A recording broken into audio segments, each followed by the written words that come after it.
रेशनचा तांदूळ वापरून फक्त 18 तास पीठ भिजवून अगदी परफेक्ट जाळीदार अनारसा हा बनून तयार झालेला आहे। नमस्कार, मी सुवर्णाच रेसिपी मराठीमध्ये तुम्हा सर्वांचं खूप मनापासून स्वागत आहे। तर आज आपण जे अनारसांचं पीठ बघणार आहोत ते इतकं परफेक्ट असणार आहे की त्या पिठाला 4-4 दिवस ठेवायची गरज नाही, अगदी 1 दिवसामध्ये तुम्ही याचे अनारसे बनवू शकताय।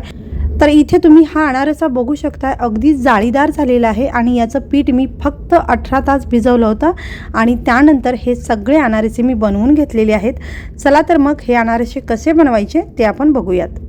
तर याच्यासाठी इथे मी हा रेशनचा तांदूळ घेतलेला आहे। तर तांदूळ आपल्याला कुठलाही घ्यायचा आहे, पण तो जुना असावा याची काळजी घ्यायची आहे। ज्या तांदळाचा भात मोकळा आणि अगदी सडसडीत होतो असा आपल्याला तांदूळ इथे वापरायचा आहे। तर हा तांदूळ मी अर्धा किलो घेतलेला आहे आणि या व्हिडिओमध्ये मी जे प्रमाण सांगणार आहे ते प्रमाण वापरून तुम्ही कितीही किलोचे अनारसे अगदी सोप्या पद्धतीने बनवू शकता।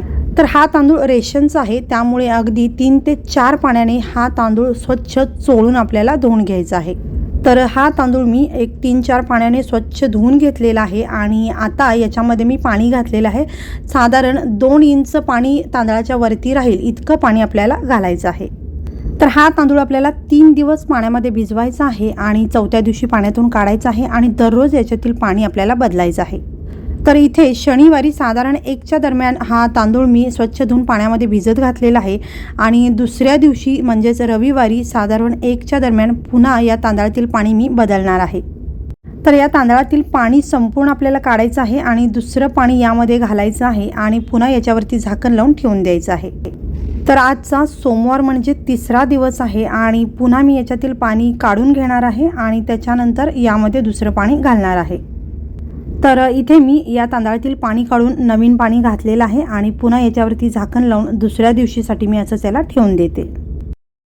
तर आजचा मंगळवार म्हणजे 4था दिवस आहे आणि आज तांदूळ आपल्याला पाण्यातून काढायचा आहे। तर तांदूळ आपल्याला हलकासा हात फिरवून धुवून घ्यायचा आहे, याच्यातील संपूर्ण पाणी आपल्याला काढून घ्यायचं आहे आणि यानंतर चाळणीवरती हा तांदूळ आपल्याला काढायचा आहे आणि साधारण एक 5 ते 7 मिनिट आपल्याला असाच ठेवायचा आहे। यातील संपूर्ण पाणी निथळून गेलं पाहिजे, यासाठी आपण हा तांदूळ एक 5 ते 7 मिनिटं ठेवला होता आणि त्यानंतर आपल्याला हा तांदूळ आता एका कापडावरती वाळत घालायचा आहे। तांदळातील पाणी संपूर्ण निथळून गेल्यानंतरच आपल्याला हा तांदूळ एखाद्या कापडावरती वाळत घालायचा आहे किंवा पसरवून द्यायचा आहे। तर इथे आपल्याला अशा पद्धतीचं एखादं कॉटनचं कापड घ्यायचं आहे किंवा तुम्ही ओढणी साडी काहीही घेऊ शकताय आणि हा तांदूळ आपल्याला पसरवून घ्यायचा आहे। तर इथे आपल्याला हा तांदूळ उन्हामध्ये अजिबात वाळवायचा नाही आहे, घरामध्येच तुम्ही एखाद्या कोपऱ्यामध्ये हा तांदूळ छान पसरवून घ्या आणि छान सुकवून घ्या। तर हा तांदूळ सुकायला किती वेळ लागेल हे व्यवस्थित सांगता येणार नाही, कारण हा तांदूळ काहीजण जाड थर देतात, काहीजण पातळ थर देतात, त्याच्यामुळे थोडासा वेळ कमी जास्त लागू शकतो। आणखीन एक, तुमचं तांदूळ किती प्रमाणात कमी किंवा जास्त आहे याच्यावरती सुद्धा तांदूळ सुकायला वेळ कमी किंवा जास्त लागू शकतो। त्यामुळे हा तांदूळ आपल्याला 10 ते 15 मिनिटांनंतर थोड्या अंतराने चेक करत राहायचा आहे। तांदूळ मी सुकायला ठेवलेला आहे आणि तोपर्यंत आपण हा जो गूळ आहे तो चिरून घ्यायचा आहे। तर गूळ कुठला घ्यायचा? जो गूळ आपण घरी खिरीसाठी विकत आणतो तोच गूळ आपल्याला इथे वापरायचा आहे आणि गूळ थोडासा सॉफ्ट असावा, त्याचबरोबर गुळाचा रंग असा मस्त पिवळा असावा। तर हा गूळ आपल्याला इथे चाकूने चिरून किंवा खिसणीने खिसून घ्यायचा आहे। तर अशा पद्धतीने मी हा चाकूने गूळ चिरून घेते। चिरताना तुम्हाला लक्षात येत असेल गूळ किती सॉफ्ट आहे, असा गूळ आपल्याला इथे वापरायचा आहे। तर इथे गूळ किती घ्यायचा ते मी तुम्हाला सांगते। तर सगळ्यात आधी हा गूळ जो आहे तो मी चिरून घेते सगळा। तर गूळ चिरून झालेला आहे आणि हा गूळ आपल्याला वजन करून घ्यायचा आहे। तर लक्षात ठेवा, असं वजन करून घेतल्यामुळे आपल्या गुळाचं प्रमाण अजिबात चुकणार नाही, त्यामुळे आपल्याला शक्यतो गूळ असा वजन करूनच घ्यायचा आहे। तर तुमच्याकडे असं वजन काटा नसेल तर तुम्ही दुकानातून आणतानाच तुम्हाला जेवढा गूळ लागणार आहे तेवढाच वजन करून आणा।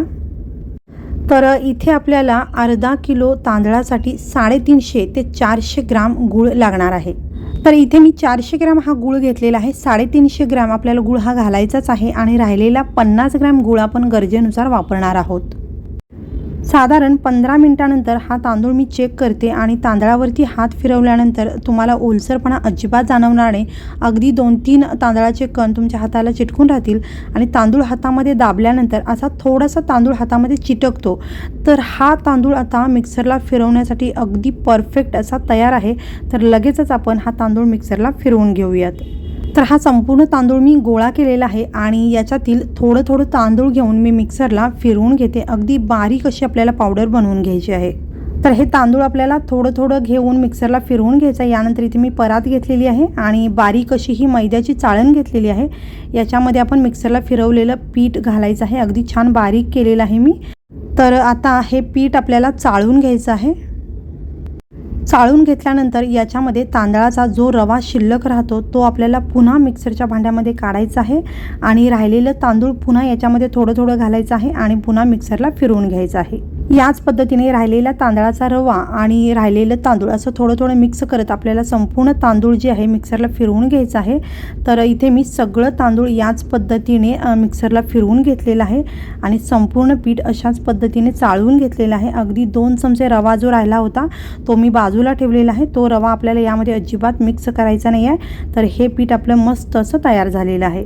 तर ही आपली पिठी अगदी परफेक्ट तयार झाली आहे. कसं ओळखायचं, तर या पिठाचा थोडासा हातामध्ये मुटका बनवून बघा. असा मुटका तयार झाला की हे पीठ आपलं परफेक्ट तयार झालं आहे असं समजायचं. तर आता आपण या पिठामध्ये गूळ मिक्स करून घेणार आहोत. तर इथे मी हा जो गूळ आहे चिरून घेतला होता. 400 ग्रॅम हा मी गूळ घेतला होता. तर साधारण 350 ग्रॅम मी गूळ यामध्ये मिक्स करून घेते आणि पीठ जर मला कोरडं वाटलं तर राहिलेलं 50 ग्रॅम गूळ मी यामध्ये घालणार आहे. पिठामध्ये ओलसरपणा किती आहे किंवा गूळ कितपत मऊसर आहे यावरतीच राहिलेल्या 50 ग्रॅम गुळाचं प्रमाण कमी जास्त होऊ शकतं.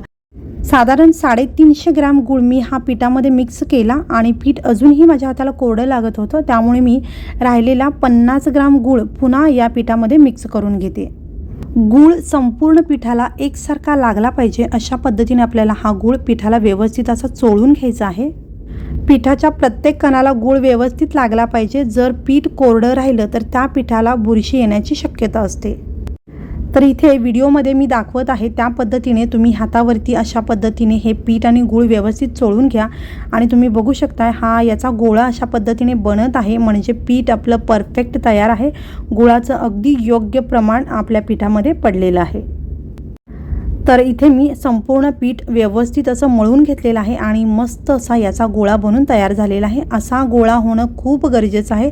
त्याच्यामुळे हातावरती पीठ घेऊन व्यवस्थित चोळून घ्या आणि त्याचा असा गोळा बनवून घ्या. तर अगदी परफेक्ट असा हा गोळा बनवून तयार झालेला आहे. यामध्ये दूध, तूप किंवा केळी याचा कुठलाही वापर आपण केलेला नाही आहे. तरीही अगदी परफेक्ट असा हा गोळा बनवून तयार झालेला आहे. तर आता आपल्याला हे पीठ मुरवण्यासाठी ठेवायचं आहे. तर याचे मी 4 गोळे बनवून घेते. तुम्ही हवं तर एकच गोळा बनवून ठेवला तरी चालेल. एकाच वेळेला आपण सगळे अनारसे बनवणार नसाल तर अशा पद्धतीने गोळे बनवून ठेवलात तर एका वेळेला एक आपल्याला असा हा गोळा उचलून घेता येतो. यासाठी आपल्याला असा हा गोळा बनवून ठेवायचा आहे. नाही बनवून ठेवला, एकच गोळा बनवला आणि त्याच्यातील गरजेनुसार पीठ काढून घेतला तरीही चालेल. तर इथे मी 4 हे गोळे बनवलेले आहेत. तर हे पीठ एका दिवसात अनारसे तयार करण्यासाठी तयार आहे. हे ओळखायचं कसं ते मी तुम्हाला पुढे सांगते. तर आता या गोळ्यांचा तुम्ही आकार बघू शकता. छान गोल गरगरीत आहेत आणि सेट झालेले आहेत. 2 ते 3 मिनिटांमध्ये या गोळ्यांचा आकार बदलतो. हे थोडेसे पसरट दिसायला लागतात तेव्हा ओळखायचं हे पीठ आपलं 1 दिवसात अनारसे करण्यासाठी तयार आहे. तर इथे मी तुमच्याशी बोलत आहे तोपर्यंतच याचा आकार बदललेला आहे आणि तुम्ही बघू शकता थोडेसे पसरट असे हे अनारसांचं पीठ आहे ते दिसत आहे. तर ही खूण आहे. परफेक्ट आपलं अनारसांचं पीठ तयार झालेलं आहे. गुळाचं प्रमाण अगदी योग्य पडलेलं आहे आणि याचे अनारसे अगदी परफेक्ट होणार आहेत. तर तुमचं ही पीठ मुरवायला ठेवायच्या आधी असं पसरलं की ओळखायचं आपल्याला लगेचच दुसऱ्या दिवशी अनारसे याचे बनवायला येऊ शकतात. तर आता या डब्याला मी झाकण लावते आणि हा डबा आपल्याला फ्रीजमध्ये ठेवायचा नाही आहे. तर किचनमध्येच रूम टेम्परेचरवरती तुम्ही कुठेही हा डबा ठेवू शकताय. तर मंगळवारी दुपारी साधारण 2च्या दरम्यान मी या डब्याला झाकण लावून हा डबा किचनमध्येच ठेवलेला आहे आणि बुधवारी सकाळी साधारण 8च्या दरम्यान मी हा डबा उघडलेला आहे आणि तुम्ही हे पीठ बघू शकताय. तर हे अजून जास्त पसरलेलं आहे. अगदी परफेक्ट असं हे पीठ अनारसे बनवण्यासाठी तयार झालेलं आहे.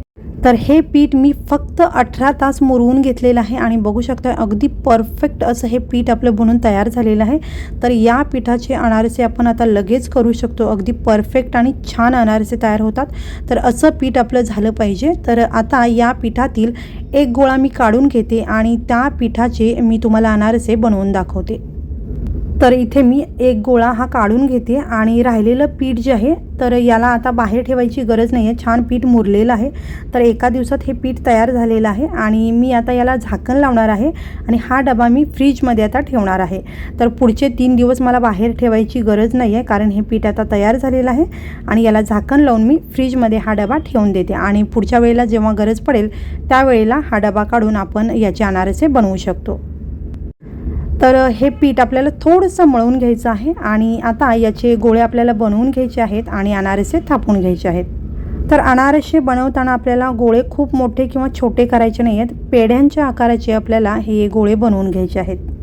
तर इथे मी हे 4 गोळे तुम्हाला बनवून दाखवते. तर या पद्धतीने आपल्याला सगळे गोळे बनवून ठेवायचे नसतात. तर पिठातूनच आपल्याला प्रत्येक वेळी एक एक गोळा घेऊन अनारसा थापून घ्यायचा असतो. तर या पिठाचे मी जे गोळे बनवत आहे यावरून तुमच्या लक्षात आलं असेल पीठ अगदी परफेक्ट तयार झालेलं आहे. यामध्ये आपण तूप, दूध किंवा केळ काहीच नाही वापरलेलं आहे. फक्त गुळाचं प्रमाण योग्य असायला पाहिजे, मग आपलं पीठ अगदी छान तयार होतं. अनारसे थापण्यासाठी एखादी प्लास्टिकची पिशवी आपल्याला कट करून घ्यायची आहे आणि या पिशवीला आपल्याला थोडंसं तेल लावून घ्यायचं आहे. या ठिकाणी तुम्ही तेलाची पिशवी कट करून वापरला तरी चालेल, म्हणजे हे जास्तीचं तेल लावायची गरज नाही. किंवा एखाद्या प्लेटवरती सुद्धा तुम्ही हा अनारसा थापून घेऊ शकता. तर इथे आपल्याला खसखस सुद्धा लागणार आहे अनारसा घोळवण्यासाठी. तर ही खसखस मी या कागदावरतीच कडेला थोडीशी काढून घेते आणि एक गोळा मी या खसखसमध्ये घोळवून घेतलेला आहे आणि आपल्याला पुन्हा हाताला थोडंसं तेल लावून घ्यायचं आहे बोटांना आणि त्यानंतर आपल्याला बोटाच्या साह्याने हा अनारसा थापून घ्यायचा आहे. पीठ अगदी व्यवस्थित पसरलं जात आहे, याचा अर्थ हे पीठ आपलं बरोबर तयार झालेलं आहे आणि अनारसा अगदी छान तयार झालेला आहे. तर खूप पातळ किंवा खूप जाडसर आपल्याला अनारसा थापायचा नाही, अगदी मध्यम असा हा अनारसा आपल्याला थापून घ्यायचा आहे. तर हे अनारसे तळण्यासाठी इथे मी तेल गरम करायला ठेवलेलं आहे. तुम्ही तेलामध्ये किंवा तुपामध्ये हे अनारसे तळून घेऊ शकताय. हे तेल आपल्याला हलकंसं गरम करून घ्यायचं आहे आणि गॅस आपल्याला बारीक ठेवायचा आहे आणि बारीक गॅसवरती सगळे अनारसे आपल्याला तळायचे आहेत. हे तेल किती गरम असावं यासाठी मी पिठाचा एक तुकडा तेलात टाकून तुम्हाला दाखवते आणि हे पीठ जे आहे अगदी सावकाश वरती आलं पाहिजे. तर असं तेल आपल्याला गरम करून घ्यायचं आहे. तर अगदी परफेक्ट असं हे तेल गरम झालेलं आहे आणि आता थापून घेतलेला अनारसा आपल्याला तेलामध्ये सोडायचा आहे. खसखस लावलेली बाजू आपल्याला वरती करायची आहे आणि तेलामध्ये हा अनारसा सोडल्यानंतर लगेचच झारा लावायचा नाही आहे. हलकासा अनारसा वरती यायला सुरुवात झाली की झाऱ्याने या अनारशावरती थोडं थोडं अशा पद्धतीने तेल टाकत राहायचं आहे, म्हणजे वरची बाजूसुद्धा व्यवस्थित तळली जाते. तर हे अनारसे आपल्याला एकाच बाजूने तळायचे आहेत, हे लक्षात ठेवा. वरची बाजू आपल्याला अशाच पद्धतीने तेल टाकत तळून घ्यायचे आहे. गॅस अजिबात आपल्याला वाढवायचं नाही, बारीक गॅसवरतीच संपूर्ण अनारसे आपल्याला अशा पद्धतीने तळायचे आहेत. आणि या अनारशाला बघा मस्त रंग आलेला आहे. तर हा अनारसा आता आपल्याला काढून घ्यायचा आहे. तर तुम्ही याची जाळी बघू शकताय, अगदी परफेक्ट आलेली आहे. फक्त 18 तास हे अनारसाचं पीठ भिजवलं होतं आणि याची जाळी बघा, अगदी 4 दिवस जे पीठ भिजवलेलं असतं त्या अनारशांची जाळी जशी येते तशीच जाळी या अनारशांची आलेली आहे. तर इथे मी पुन्हा तुम्हाला सांगते, गुळाचं प्रमाण अगदी योग्य पडलं की तुमचे अनारसे अगदी छान होतात. तर इथे मी अजून एक अनारसा तुम्हाला थापून दाखवते आणि इथे मी हा अनारसा या खसखसमध्ये घोळवून घेतलेला आहे. तेलाच्या बोटाने आपल्याला हा अनारसा अशा पद्धतीने थापून घ्यायचा आहे. तर हा अनारसा मी थापून घेतलेला आहे आणि याची जाडी तुम्हाला आता मी जवळून दाखवते. खूप जाडसर करायचा नाही आहे अनारसा किंवा खूप पातळही करायचं नाही. तर याची जाडी तुम्हाला मी दाखवते. असा अनारसा आपल्याला थापून घ्यायचा आहे. तर अगदी परफेक्ट असा अनारसा हा तयार होतो. यापेक्षा जर तुम्ही अनारसा जाड केला तर तो आतून एखाद्या वेळेस कच्चा राहू शकतो किंवा तो मऊसरसुद्धा होऊ शकतो. असा अनारसा बनवला तर अगदी परफेक्ट आणि कुरकुरीत असा अनारसा तुमचा तयार होईल. तर हा अनारसा तुम्हाला मी तळून दाखवते. तर तेलात सोडल्यानंतर हलकासा वरती यायला लागला की याच्यावरती आपल्याला अशा पद्धतीने तेल टाकत राहायचं आहे. आणि हा अनारसा तुम्ही बघू शकता, यालासुद्धा अगदी परफेक्ट अशी जाळी आलेली आहे. अनारसा तळून झाल्यानंतर अशा पद्धतीने थोडंसं साईडला पकडून धरायचं आहे, म्हणजे यातील जास्तीचं तेल संपूर्ण निघून जातं आणि याला जाळी बघा मस्त अशी आलेली आहे. तर इथे या अनारशांची जाळी मी तुम्हाला थोडीशी जवळून दाखवते. तुम्ही बघाल की मस्त अशी जाळी या अनारशांना आलेली आहे. तर एक गोळा जो मी पिठाचा काढून घेतला होता त्याचे सगळे अनारसे मी बनवले आणि सगळे अनारसे अशा पद्धतीने मस्त आणि जाळीदार झालेले आहेत. तर हे सगळे अनारसे आपल्याला एखाद्या चाळणीवरती तेल निथळत अशा पद्धतीने ठेवायचं आहे. संपूर्ण तेल आपल्याला निथळून घ्यायचं आहे. तेल संपूर्ण निथळल्यानंतर मी तुम्हाला प्लेटमध्ये हे अनारसे आता काढून दाखवते। तर इथे सगळे अनारसे तुम्ही बघा मस्त असे जाळीदार झालेले आहेत, अगदी परफेक्ट असे हे अनारसे बनून तयार झालेले आहेत। रेशनच्या तांदळाचे वेळ वाचवणारे अगदी परफेक्ट जाळीदार असे हे अनारसे बनून तयार झालेले आहेत। अगदी छान असे हे अनारसे बनून तयार होतात। तर हे अनारसे मी तुम्हाला थोडंसं जवळून दाखवते। तर बघू शकता तुम्ही सगळ्या अनारशांना अगदी परफेक्ट अशी जाळी आलेली आहे। तर या व्हिडिओमध्ये मी सांगितलेलं प्रमाण आणि सगळ्या टिप्स वापरून तुम्ही जर अनारसे बनवलेत तर तुमचे अनारसे अगदी परफेक्ट आणि कमी वेळेत तयार होतील आणि अगदी छान कुरकुरीत मस्त जाळीदार होतील।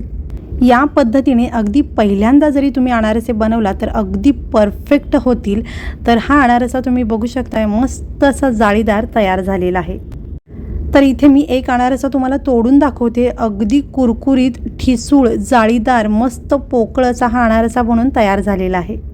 तर या अनारशांची जाळी तुम्हाला मी आतून थोडीशी जवळून दाखवते। बघू शकता मस्त जाळीदार हा अनारसा बनून तयार झालेला आहे। तर हा अनारसा इतका कुरकुरीत आणि ठिसूळ झाला आहे की अगदी हलक्या हाताने दाबल्यानंतर सुद्धा याचे तुकडे होतात। तर हा अगदी पोकळ आणि कुरकुरीत एक तुकडा मी तुम्हाला खाऊन दाखवते।